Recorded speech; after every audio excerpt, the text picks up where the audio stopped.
ಜೊತೆಗೆ ಈ ಡ್ರೋನ್ ಅದನ್ನು ನಾವು ಬೂನ್ ಅಂತ ಹೇಳಬೇಕಾ ಕರ್ಸ್ ಅಂತ ಹೇಳಬೇಕಾ ಅರ್ಥ ಆಗಲ್ಲ. ಯಾಕೆಂದರೆ ಬಾರ್ಡರ್ಸಲ್ಲಿ ನಾವು ಆಗಾಗ ಸುದ್ದಿಗಳನ್ನು ಕೇಳ್ತಾ ಇರ್ತೀವಿ. ಅದರಲ್ಲಿ ಡ್ರಗ್ಸು ಸಪ್ಲೈ ಆಗತ್ತೆ, ಜೊತೆಗೆ ಸ್ಪೈ ಮಾಡ್ತಿರ್ತಾರೆ ಅಥವಾ ಬ್ಲಾಸ್ಟ್ ಮಾಡೋದಕ್ಕೆ ಪ್ರಯತ್ನ ಪಡ್ತಿರ್ತಾರೆ.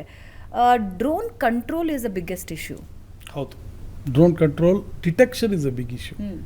ಯಾಕಂದರೆ ಇದು ಚಿಕ್ಕದಾಗಿರುತ್ತೆ, ಪ್ಲಸ್ ಲೋ ಫ್ಲೈಯಿಂಗ್ ಇರುತ್ತೆ, ಸೊ ರೆಡಾರ್ ಕಾಣಿಸಲ್ಲ ಅದು. ಆಮೇಲೆ ನೀವು ನೋಡಿದ್ರೆ 50 kg 100 kg ಡ್ರೋನ್ ಅದು ನಿಮಗೆ ಹಾಫ್ ಎ ಕಿಲೋಮೀಟ್ರ್ ಡ್ರೋನ್ ನಿಮ್ಗೆ ಕಾಣಿಸಲ್ಲ. ಹಾಗಾಗಿ ಅದನ್ನು ನಿಯಂತ್ರಣ ಮಾಡೋದು ತುಂಬಾ ಕಷ್ಟ. ಇದು ತುಂಬ ದೊಡ್ಡ ಚಾಲೆಂಜ್ ಇವಾಗ. ಅದಕ್ಕೆ ರೆಡಾರ್ಸ್ ಆಗಲಿ ಡಿಫ್ರೆಂಟ್ ಮೆಥಡಾಲಜೀಸ್ ಯೂಸ್ ಮಾಡ್ತಾರೆ. ಅಂದರೆ ಒಂದು ರೆಡಾರಲ್ಲಿ ಕ್ಯಾಪ್ಚರ್ ಮಾಡೋಕ್ಕೆ, ಬಟ್ ಸಪೋಸ್ ಕಾರ್ಡ್ಬೋರ್ಡ್ ಡ್ರೋನ್ ಇದೆ ಅಂದರೆ ರೆಡಾರ್ ಕಾಣಿಸಲ್ಲ, ಆವಾಗ ಆಡಿಯೋ ಯೂಸ್ ಮಾಡ್ತಾರೆ, ಅದೊಂದು ಸೌಂಡ್ ಮಾಡುತ್ತೆ, ಆ ಸೌಂಡನ್ನು ಡಿಟೆಕ್ಟ್ ಮಾಡಿ ಟ್ರ್ಯಾಕ್ ಮಾಡ್ತಾರೆ. ಆ ಥರ ನಾನು ಹೇಳಿದಾಗೆ ಅದೊಂದು ಕ್ಯಾಟ್ ಆ್ಯಂಡ್ ಮೌಸ್ ಗೇಮೇ. ಅವ್ರು ಡ್ರೋನ್ ಮಾಡ್ತಾರೆ, ಇನ್ನೊಂದು ಆ್ಯಂಟಿ ಡ್ರೋನ್ ಮಾಡಲೇಬೇಕಾಗುತ್ತೆ. ಸರ್, ಒಂದು ಹೈಪೋಥೆಟಿಕಲ್ ಕ್ವೆಶ್ಚನ್ ಕೇಳ್ತೀನಿ.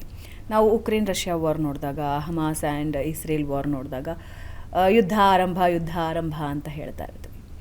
ಆದರೆ ಒಂದು ವೇಳೆ ಹಂಗಿನ ಸಿಚುವೇಶನ್ ಬಂದರೆ ಇಂಡಿಯಾ ತಟಸ್ಥವಾಗಿರುತ್ತೆ, ಹೌದು. ಆದರೆ ಉಳಿದ ದೇಶಗಳಲ್ಲಿ ಅತಿ ಹೆಚ್ಚು ಡಿಸೈಡಿಂಗ್ ಆಗುವಂತಹ ದೇಶ ಯಾವುದು? ಯಾಕಂದರೆ ಟೆಕ್ನಾಲಜಿ ವೈಸ್ ಡ್ರೋನ್ ಟೆಕ್ನಾಲಜಿ ಅಂತೀರಾ? In all aspects. ಈಗ ನಾವು ಮೊನ್ನೆ ಇಸ್ರೇಲನ್ನೇ ನೋಡಿದಾಗ ಪೇಜರ್ ಬ್ಲಾಸ್ಟ್ ಆಯಿತು. ಹೌದು. ಸೊ ಈಗ ಇರುವ ಸಿಚುವೇಶನ್ಸಲ್ಲಿ ಯಾವ ದೇಶ ಡಿಸೈಡಿಂಗ್ ಫ್ಯಾಕ್ಟರ್ ಆಗುತ್ತೆ? ಹೈಪೋಥೆಟಿಕಲ್ ಕ್ವೆಶ್ಚನ್ ಇದು. ಅಂದರೆ ಮುಂದೊಂದು ದಿನ ಇಂಥ ಮಹಾಯುದ್ಧ ಬರಬಹುದು ಅನ್ನೋ ಸಿಚುವೇಶನ್ ಬಂದಾಗ, is it China, is it Russia or Israel or America, NATO team? ಎಲ್ಲರ ಹತ್ರನೂ ಅವ್ರ ಸ್ಟ್ರೆಂತ್ಸ್ ಇದೆ. ನೀವು ನೋಡಿದ್ರೆ ಕಿಂಜಾಲ್ ಅಂತ ಒಂದು ಮಿಸೈಲ್ ರಷ್ಯಾ ಅವರು ಇವಾಗ ರೀಸೆಂಟಾಗಿ ಯೂಸ್ ಮಾಡ್ತು. ಅದು 7.5 ಮ್ಯಾಕಲ್ಲಿ ಫ್ಲೈ ಆಗುತ್ತೆ. ನಿಮ್ಮ ಹತ್ರ ಎಷ್ಟು ಒಳ್ಳೆ ರೆಡಾರ್ ಇದ್ದರೂ, ಎಷ್ಟು ಆ್ಯಂಟಿ ಮಿಸೈಲ್ ಸಿಸ್ಟಮ್ ಇದ್ದರೂ 7.5 ಮ್ಯಾಕನ್ನು ಸ್ಟಾಪ್ ಮಾಡೋಕ್ಕಾಗಲ್ಲ. ಸೊ ಅವ್ರ ಹತ್ರ ಆ ಟೆಕ್ನಾಲಜೀಸ್ ಇದೆ. ಚೈನೀಸ್ ಹತ್ರ ಈ ಟೆಕ್ನಾಲಜಿ ಇದೆ, ಡ್ರೋನ್ ಮ್ಯಾನುಫ್ಯಾಕ್ಚರಿಂಗು ಹ್ಯೂಜ್ ಬೇಸ್ ಇದೆ. ಆ ಥರ ಎಲ್ಲರೂ ಅವ್ರವ್ರ ಸ್ಟ್ರೆಂತ್ಸ್ ಇದೆ. Turkey has got a very good business of UAV, ಒಳ್ಳೆ UAVs ಮಾಡ್ತಾರೆ. ಯುಕ್ರೈನು, ಇರಾನ್ ಅವ್ರು ಮಾಡ್ತಿದ್ದಾರೆ, ನೀವು ನೋಡಿದ್ದೀರ. ಹಾಗಾಗಿ every country has developed specific ಅವರು ಸ್ಟ್ರೆಂತ್ಸ್. ಎಲ್ಲ ಮಾಡೋಕ್ಕಾಗಲ್ಲ. USA ಅಂತ ಕಂಟ್ರಿ ಎಲ್ಲ ಇರ್ಬೋದು ಅಂತ ಹೇಳ್ಬೋದು, USA ಆಗಲಿ ಯುರೋಪಲ್ಲಾಗಲಿ.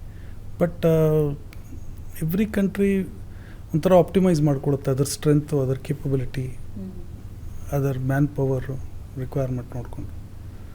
ಸೊ ಒಂದು ಕಂಟ್ರಿ ಅಂತ ಹೇಳೋಕ್ಕಾಗಲ್ಲ. But US has got lot of things. But ನೀವು ನೋಡಿದ್ರೆ ಅವ್ರದ್ದು ಪಾರ್ಟ್ಸ್ ಎಲ್ಲ ಆಲ್ ಓವರ್ ದ ವರ್ಲ್ಡಿಂದ ಬರುತ್ತೆ. ಸೊ ಒಂದು ಕಂಟ್ರಿ ಕಂಟ್ರೋಲ್ ಮಾಡುತ್ತೆ ಅಂತ ಇಲ್ಲ ಈಗಿನ ಕಾಲದಲ್ಲಿ. ಒಂದು ಕಂಟ್ರೋಲ್ ಯುದ್ಧಗಳ ರೀತಿ ಇರೋದಿಲ್ಲ. ಇವಾಗ ಮೊನ್ನೆ ನಾವು ಚೀಫ್ ಆಫ್ ಏರ್ ಸ್ಟಾಫು ಹೇಳ್ತಿದ್ರು ಒಂದು ಮಾತಿನಲ್ಲಿ, ಒಂಥರ ಹೈಬ್ರಿಡ್ ವಾರ್ ಇವಾಗ. ಒಂಥರ ಸಿಂಪಲ್ ಮೊದಲಿನ ಥರ ಅಲ್ಲ, ಹೋಗಿ ಇಷ್ಟು ಬಾಂಬ್ ಮಾಡಿಬಿಟ್ರೆ ಆಗೋಗುತ್ತೆ ಅಂತಿಲ್ಲ. ಯಾಕಂದರೆ ಅಡ್ವರ್ಸರಿ ಲೈಕ್ ಡೇವಿಡ್ ಗೋಲಿಯಾತ್ ಟೈಪಲ್ಲಿ ಇವಾಗ ನೀವು ನೋಡಿದ್ರೆ ಹಮಾಸ್ ಅವರು ರಾಕೆಟ್ಸ್ ಹಾಕಿದ್ರು, ಸಿಂಪಲ್ ರಾಕೆಟ್ಸ್, ಅದು small rockets, but they can cause damage.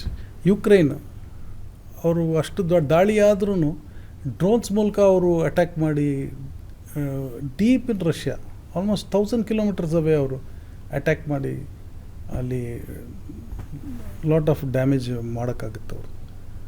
So ಒಂಥರ ಹೈಬ್ರಿಡ್ ವಾರೇ ಅನ್ಬೋದು in future it is. And ಇನ್ನೊಂದು ಪಾಯಿಂಟ್ ಏನಂದರೆ ಇದೊಂಥರ ಎಕ್ಸ್ಟೆಂಡೆಡ್ ವಾರ್ಸ್ ಇರುತ್ತೆ.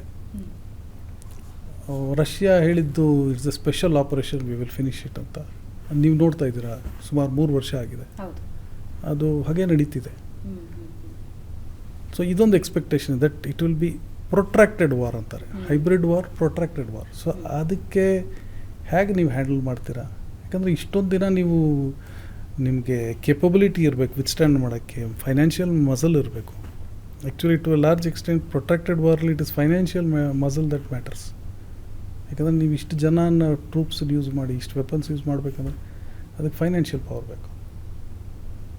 ಸೊ ಇಂಥ ಹೈಬ್ರಿಡ್ ವಾರ್ ಇರುತ್ತೆ ಇನ್ ಫ್ಯೂಚರ್. ಹೈಬ್ರಿಡ್ ವಾರ್ಸ್ ಇರುತ್ತೆ, ಆಗದೇ ಇರಲಿ ಅಂತ ನಾವೆಲ್ಲರೂ ಎಕ್ಸ್ಪೆಕ್ಟ್ ಮಾಡೋಣ ಸರ್. ಕೇವಲ ಒಂದು ದೇಶದ ಆರ್ಥಿಕತೆ ಅಲ್ಲ, ಇಡೀ ವಿಶ್ವದ ಆರ್ಥಿಕತೆ ಬೀಳುವಂತಹ ಸಿಚುವೇಶನ್ಸ್ ಇರುತ್ತೆ.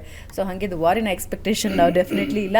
ಆದರೆ ಏರ್ ಶೋ ಕುರಿತಾಗಿ ಬಹಳಷ್ಟು ವಿಷಯಗಳನ್ನು ನಮ್ಮ ವೀಕ್ಷಕರಿಗೆ ಶೇರ್ ಮಾಡಿಕೊಂಡ್ರೆ. ವೀಕ್ಷಕರೇ, ಈಗಾಗಲೇ ಸುನಿಲ್ ಸರ್ ಇನ್ಫಾರ್ಮೇಷನ್ ಕೊಟ್ಟಿದ್ದಾರೆ, ಆದರೆ ನೀವು ಕಣ್ ತುಂಬಿಕೊಂಡಾಗ ಅದರ ದೃಶ್ಯ ವೈಭವ ಬಹಳ ಸುಂದರವಾಗಿರುತ್ತೆ. Thank you so much sir ನಮ್ಮೊಂದಿಗೆ ಕೂತು ಮಾತನಾಡಿದ್ದಕ್ಕೆ, ಹಾಗೂ ಏರ್ ಶೋ ಮತ್ತು ಏರೋಸ್ಪೇಸ್ನಲ್ಲಿ ಭಾರತದ ಸಾಧನೆ ಏನು, ಮುಂದಿನ ದಿನಗಳಲ್ಲಿ ಅದರ ಭವಿಷ್ಯ ಏನು ಇರುತ್ತೆ ಅನ್ನೋದನ್ನು ಕಟ್ಕೊಟ್ಟಿದ್ದೀರಾ. Thank you so much. Thank you, ಧನ್ಯವಾದ.